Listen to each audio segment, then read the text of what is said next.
Thanks for tuning in to the Golden State Warriors Offseason Review, a segment in Study Hall with Steven Alves, where we're going to examine the Warriors and Bob Myers' moves this past offseason to help set the Warriors up for success moving forward in the future. I look forward to continuing these segments, and let's dive right into this. Over the past 5 to 6 years, the Golden State Warriors have been the model for success in the NBA. They've went to 5 straight NBA Finals, which is the first time that's been done since the Boston Celtics did it 10 straight times in 1957. But I want to really focus on this past year. Their record ended up being 57-25, and they lost in 6 games to the Toronto Raptors. When we look at their strengths, offensive efficiency was the key to the Warriors being as good as they were. They were first in offensive rating, first in assist percentage, and first in assist to turnover ratio. They shared the ball well and scored the right way. Defensive efficiency, they were still really efficient. 11th in the league, and they protected the paint well. First in blocks per game, and 7th in opponents' points in the paint per game. Some weaknesses they had: defensive rebounding, they were 17th in defensive rebounding percentage, meaning they only grabbed 72.7% of the rebounds defensively that they could get. Free throw attempts, they were 28th in the league at 20.4 per game. And bench scoring, 28th in the NBA with 30.3 points per game.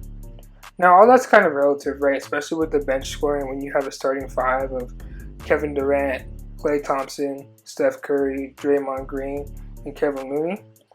But still, I think going into next year, especially with the key storylines being Klay tearing his ACL and being out most of, if not all of next year, as well as Kevin Durant leaving and going to the Brooklyn Nets, the bench is going to have to be really efficient because Steph Curry is going to have a lot of weight on him to score the basketball, and he's going to need some people to take some pressure off him. And we could see in the finals that when other teammates aren't able to knock down shots consistently or be a threat offensively, teams are just going to go zoning on him, and he can't do everything by himself. And if they want to continue the success that they've had over the past half a decade, they're going to need other players to step up to help him out.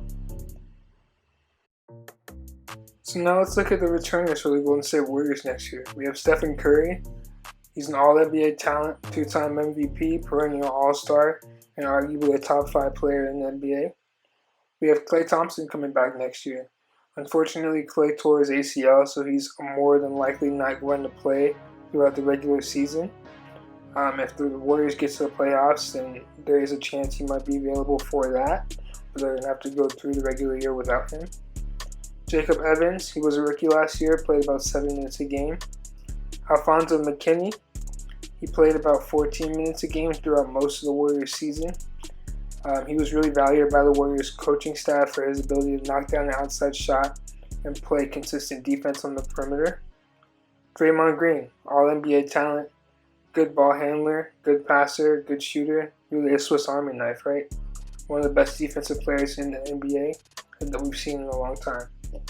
And Kevin Looney, he saw an uptick in his minutes over the past year because of his ability to not only rebound at a high rate, but he's also a really good screener, and he's able to play defense on the outside, which really helps them out in terms of switching, which they like to do a lot. So when we look at the new additions to the Golden State Warriors, we have about 8 new pieces that are really going to change the landscape of their team. It's going to be new. They're not going to have the same level of play or the same play style that they had over the past 5 to 6 years. But they definitely have some stuff to look forward to. D'Angelo Russell being sent here in the sign trade with the Brooklyn Nets. He's an all-star level talent right now, and he's a future All-NBA talent. He's going to make over $27 million a year over the next few seasons with the Golden State Warriors. And you have Alec Burks, played for 3 teams last year, played for the Utah Jazz, the Cleveland Cavaliers, and the Sacramento Kings. You have Jordan Poole, rookie from the University of Michigan, coming in. Glenn Robinson III, he's a forward coming from the Detroit Pistons. Eric Paschall, he's a rookie, former NCAA champion with Villanova. Omari Spellman, coming in from the Atlanta Hawks. Willie Cauley-Stein at center from the Sacramento Kings. And Alen Smailagic, coming in from the Santa Cruz Warriors. He was drafted in the 2nd round, originally from Serbia. So when we look at new acquisitions for the Golden State Warriors, D'Angelo Russell comes to the top of the list. He's an all-star level point guard coming from the Brooklyn Nets. In the signing trade with the Nets and the Golden State Warriors, he signed a 4-year, $117.3 million contract. He was an all-star last season, and not only as a player, but he grew as a leader as well. Last season, he led the Nets to one of their most successful years in at least a decade. They got to the playoffs, and he was really their centerpiece. So when you look at D'Angelo Russell, one thing that's important to note is he has room to grow. And I think that the Warriors see that, and now they have a player over the next 4 years who they're able to groom and can really learn with Steph Curry. Steph is a 2-time MVP, and I think that they see the same in D'Angelo's future. A lot of people are speculating that D'Angelo might get traded mid-December when he's eligible, but I don't know how much that's going to be true. It's hard to secure a player, especially on a 4-year contract of that caliber, as we've seen with Kawhi Leonard this past offseason. So I think that D'Angelo might be there to stay. I think that the Warriors really have enough coaching and enough front office talent to be able to keep him, make it work between him and Steph Curry and Klay Thompson, and build around those three.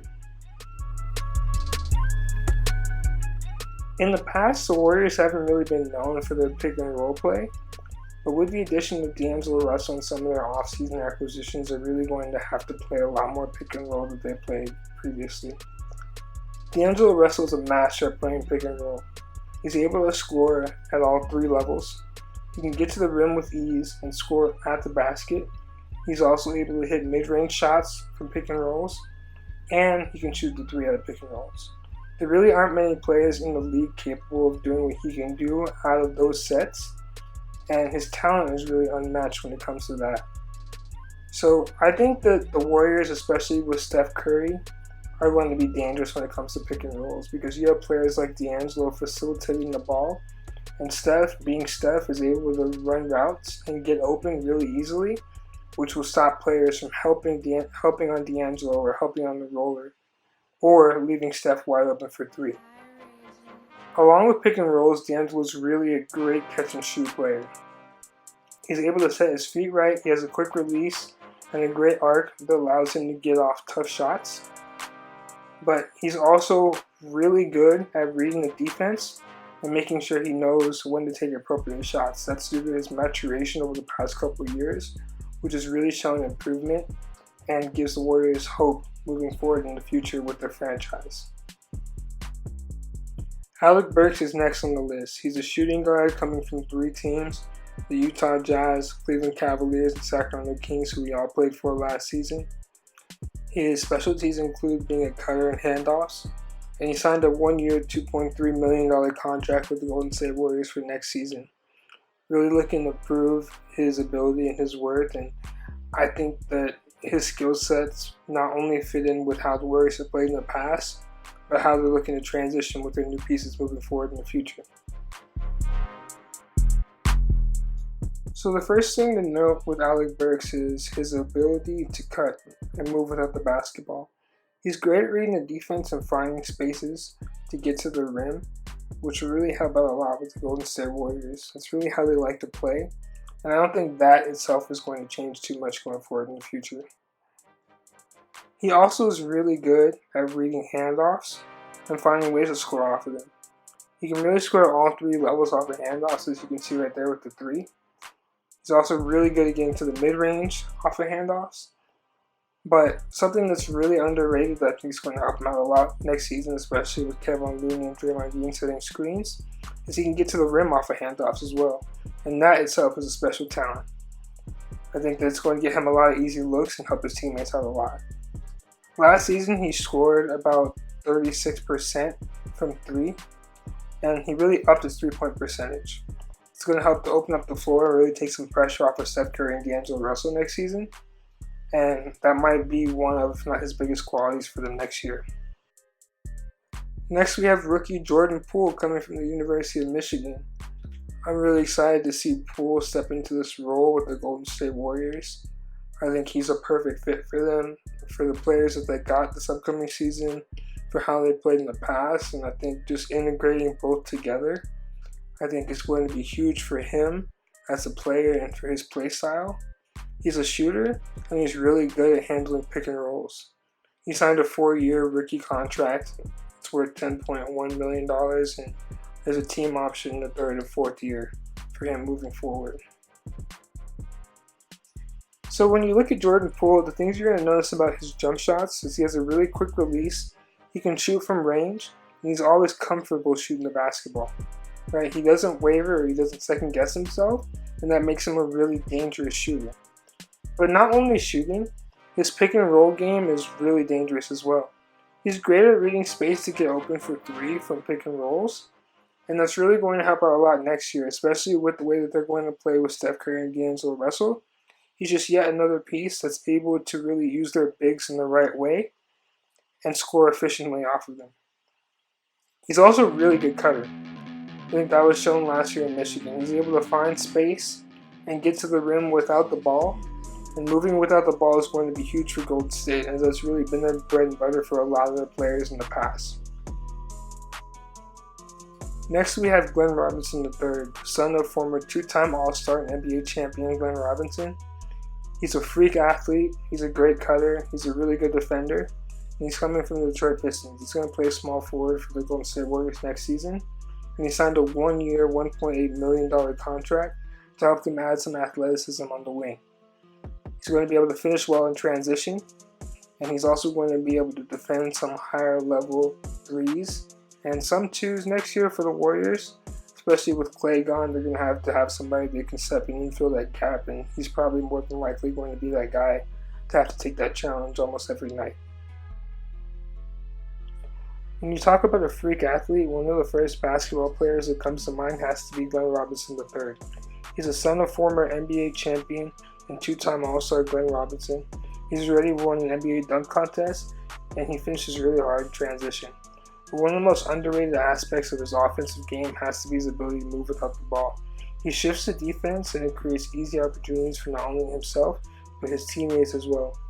What Steph Curry, Draymond Green, and D'Angelo Russell are really going to like is he's also a lob target. You can throw the ball up to him, and he'll go get it from almost impossible situations. Defensively, he's a hound. He's really good at guarding the other team's best offensive player on the wing, as you can see there with Chris Middleton. And next year, that's going to really be invaluable for the Golden State Warriors. Klay Thompson tore his ACL in the finals, and as we're aware of, he might not be coming back for next season. There's a chance he might come back for the playoffs, but more than likely he'll be out the entire year. So the Warriors are going to need somebody that can step on the wing and guard the best offensive player out there, and he's going to have to be that guy, and I think he's more than capable of doing it at a high level for Golden State next season. Next up on our list is former NCAA champion Eric Paschall. He was a second-round draft pick of the Warriors. He comes from Villanova University. And he signed a 3-year, $4.2 million fully guaranteed contract, which is really amazing for someone who was a second-round draft pick. His specialty is he's really a Swiss Army knife. So he's more of as of now, like a poor man's Draymond Green. But he definitely has the ability to rise up to that level that Draymond's at now. And I think that's why the Warriors gave him that 3-year, fully guaranteed $4.2 million contract. Because they see the potential in him. You can see the maturity in how he plays on both ends of the floor. And he's a winner. He's won an NCAA championship as a player, and during Villanova's other NCAA championship, he was redshirting. So he was still on the team, he was still around them, still in practices. So he knows what it takes to win. And I think for a team that's been really the model example for the past 5 to 6 years in the NBA, a player like that is someone you don't want to pass up and someone you want to continue to keep having on your roster to keep that continuity in the culture. So when I say Eric Paschall is a Swiss Army knife, it's because offensively he's very versatile. He's able to knock down long-range shots from the NBA three-point range consistently, and he has good mechanics and a good release. That really helps him translate over to his pick and pop game, where as you can see right here, he's able to knock down shots at a high rate, but he's also able to use that to his advantage. He's a smart and mature player, and those players have to close out on him, so he can also use that to get to the rim with a tight handle. He's also a very good cutter, as we've seen with a lot of these new Golden State incoming players. He's able to move without the basketball and really make things easier for not only himself, but his teammates as well, and that's going to help a lot when playing for Steve Kerr. One thing that's important to note is he's also a very good offensive rebounder. He gets putbacks in tough situations, and that extra effort is really going to help him on the boards next season in the NBA. Up next, we have Omari Spellman. He's a power forward coming from the Atlanta Hawks. His specialties include pick and pop and defense. He signed a 4-year deal with the Atlanta Hawks last year, and he has 3 years remaining with $7.45 million left on his contract. There's a team option next year and in the 4th year, so if the Warriors don't feel like he's giving them enough production, they can cut him. But I think that Omari Spellman has a lot of opportunity and potential to be an impact player with the Golden State Warriors, and if they can keep him next year and the following year for that cheap price on that rookie contract, I don't see why they'd want to let him go if he can produce the way he was showing flashes of when he was in Atlanta. Omari Spellman is a dangerous pick and pop receiver. He's able to hit shots at a high rate out of pick and pop situations, and that's really where all if not most of his offense comes from. He uses his wingspan and his size to shoot shots over defenders or close out late on them. So if you're late to him, it's almost automatic every time, just because he's so big and it's hard to contest him.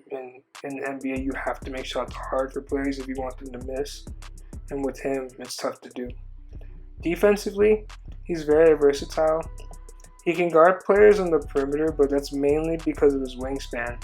So he has good footwork, but he's really able to use that wingspan to make up for quicker players that can go past him. He's a good rim protector, and he's a really unique player, mainly because of his ability to not only pick and pop and stretch the floor offensively, but defensively, he's able to protect the rim, and that's not something many players can do on both ends. Willie Cauley-Stein is coming in from the Sacramento Kings. The Kings had a lot of high hopes for Willie Cauley-Stein over the past few years in Sacramento. Now he's heading to the Golden State Warriors on a 2-year, $4.4 million contract. He's an electrifying athlete for a big man, and he is a good receiver around the rim in pick and roll situations. With Cauley-Stein, almost, if not every play you're going to see from him is going to be a dunk. You can see here in transition, he's dangerous because of his size, but what really separates him from other big men is his speed. He's able to run quick like a guard and get to the rim really fast, especially in transition, which helps to create a lot of opportunities for himself and his teammates. Where he really becomes limited is playing away from the basket. As you can see here, he's good at pick and roll situations and finishing around the basket, but anywhere that's not necessarily ending in a dunk, he's not going to be really efficient at, and I think that's something he needs to improve on a little bit moving forward. Last but certainly not least, we have Alen Smailagic. He's a center. He's an offensive rebounder. He's a capable shooter, and he's coming from the Santa Cruz Warriors, the Golden State Warriors G League team. Fun fact, he's actually the youngest player ever to play in the NBA G League. He's only 18 right now. Already has a full season under his belt with the G League.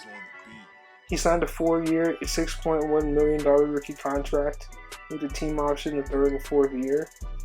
And the Warriors are really looking at him as a project. They've kept their eyes on him, had him on their G League team, and I think that Bob Myers sees a good future for Smailagic, especially in the Bay.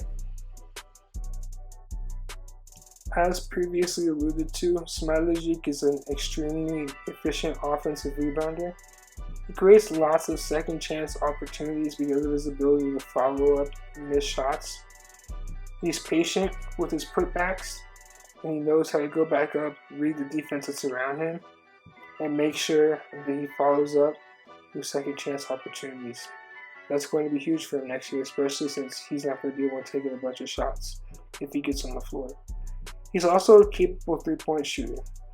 He didn't shoot the best from three-point range. In Summer League, he only shot about 30%, but he can still knock down shots, and he's confident in his shot. And that helps him a lot because that forces people to come and play out on him, which, as you can see right there with Caleb Swanigan, he's able to take people off the dribble because he has a capable handle. And when the defense has to respect you, it creates more opportunities, which allows for easier baskets. So now that we've reviewed all the off-season acquisitions for the Golden State Warriors, let's go ahead and give them an off-season review grade. These grades will not be given easily, good or bad. And the grade I think that I gave the Golden State Warriors was pretty fair in relation to this past offseason, how they're going to move forward. And that was a C. I gave the Golden State Warriors a C for the offseason review grade because I don't necessarily feel like they failed. But at the same time, I don't really feel like they succeeded over the top either. If we start from the I don't think they failed standpoint, I feel like bringing in a player like D'Angelo Russell, who's a future All-NBA talent, he is a current All-Star. He led the team to the playoffs recently in what was probably, if not their most successful season in the past decade. When I look at bringing in a player of that caliber and adding that on to Stephen Curry and Draymond Green next season because Klay is going to be out, I feel like that's something that can probably help you to stay afloat a little bit, but it won't keep you at the level you were at. But still, locking a player in like that for at least 4 years, whether they decide to trade him or keep him, is a huge asset because All-NBA talent like that you can keep on a contract for that long does not come around often. As we've seen with the whole Kawhi Leonard situation and lots of players recently who are looking for 1 to 2 year deals instead of the 4 years that D'Angelo got. So now, when we look at the I don't think they really passed standpoint, you still lost Kevin Durant, regardless of if he wanted to leave or not, which was totally his choice. He's still gone. So at the end of the day, he's not on your roster anymore, and you have to do something to fill that gap. Because their financial situation, and with Kevin Durant being arguably the best player in the NBA when he's healthy, the Warriors couldn't really do too much, which to me was surprising on how they were able to pull out the sign and trade for D'Angelo Russell at the last second like that. Bringing a player of that caliber, like I said, is huge, but still he doesn't fill in the void that you're missing with Kevin Durant. Also, on top of that, I feel like that they could have probably made a few more moves and done a little bit better to fill in the depth. I don't feel like those 7 guys are going to be long-term solutions for what they want to do in terms of keeping themselves at the top of the league for the next few years. I feel like those guys help out a little bit in terms of making up for some of what Klay is going to be not able to contribute next season since he's going to be out with his ACL injury. When you look at Glenn Robinson III, he has the ability to guard perimeter players like Klay does. Not at Klay's level, but he can still do it at a really high level, and they're going to need someone like that to be able to play against those wings like those Chris Middletons, and eventually when you run into like the LeBron, someone that can stick on them and at least give a good effort with good fundamentals on the defensive end. And then you look at Jordan Poole. Jordan Poole will be huge for them. And another aspect they're going to be missing from Klay, and that he can catch and shoot and knock down shots at a high rate from beyond the three-point line. But I don't feel like those guys, all 7 of them except for D'Angelo, who's the 8th, will be able to contribute at a high enough level to keep them within the top 5 of the Western Conference. I think it's going to be hard for them, and it's going to be their first season in a while where they're going to have trouble when it comes to trying to make the playoffs. And I'm excited to see how it's going to work out for them, and I wish them the best. But I feel like this offseason was literally in the middle of the pack, and it could have been worse if they weren't able to pull what they did and bring in the All-NBA talent in D'Angelo Russell. Thanks for tuning in to the Golden State Warriors episode of off-season review in study hall with Steven Alves. Looking forward to continuing this dissection of the Pacific Division of the Western Conference and moving on to the rest of these teams. Please make sure you comment, let me know what you thought about the video, your thoughts about the Warriors moving forward, and any other teams you're excited to see going forward. Thanks, and I look forward to doing more of these with you guys.